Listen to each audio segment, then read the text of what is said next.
Estava lendo um livro e o seu autor ele faz uma afirmação bastante interessante. No decorrer do livro ele afirma que nenhum cristão foi chamado para ser um pensador piegas. Nenhum cristão foi chamado para ser um pensador piegas. No decorrer do livro ele mostra que, de fato, nenhum cristão foi chamado para pensar pequeno, ou seja, para usar o seu intelecto de forma relaxada. A fé cristã, nós sabemos, ela envolve o pensar, ela envolve o raciocinar, ela envolve o refletir, o meditar, o estudar, o aprender, o ensinar. De certa forma, a vida cristã é um extenso e labutar uso da mente humana. Haja vista que nós aprendemos mais de Deus estudando a sua palavra, isto é, usando o nosso intelecto, usando a nossa mente. Porém, é triste notar que nós vivemos dias em que o emocionalismo, o sentimentalismo, que é fruto do romantismo lá do século XVIII, tem dominado a vida das pessoas, até mesmo dentro da igreja. O evangelho em nosso país, em sua grande maioria, ele é pregado e aceito sem o ato de pensar, sem o uso racional da mente, mas é abraçado com emoção, através de um subjetivismo que tem pervertido o evangelho. Os evangélicos em nossa nação, de fato, eles não sabem pensar. Eles, em sua grande maioria, não sabem pensar. Em sua grande maioria, não são instigados a pensar. Em sua grande maioria, não querem aprender a pensar. Isso porque o pensamento é um processo cansativo. E é muito mais fácil aceitar a crença passivamente do que considerá-la, questionar rigorosamente os seus fundamentos e perguntar quais são as consequências que a elas seguem.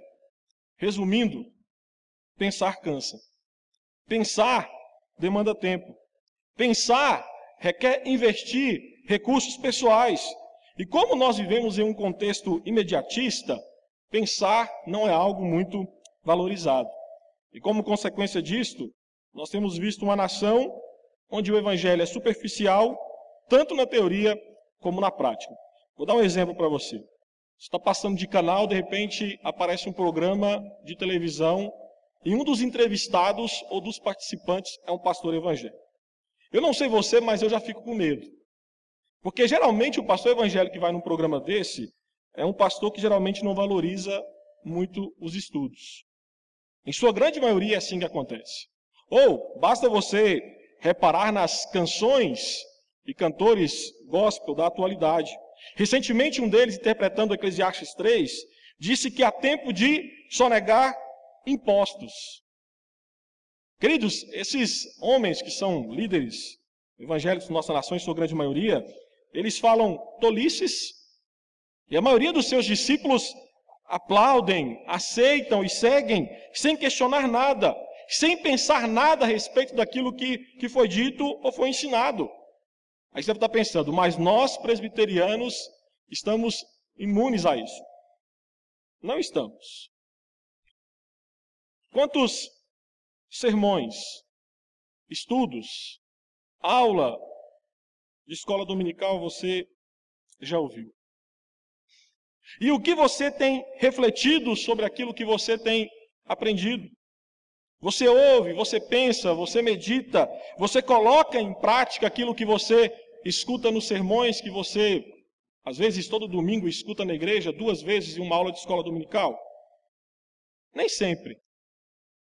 James Packer, ele diz que nós costumamos lamentar hoje em dia, que os ministros não sabem pregar.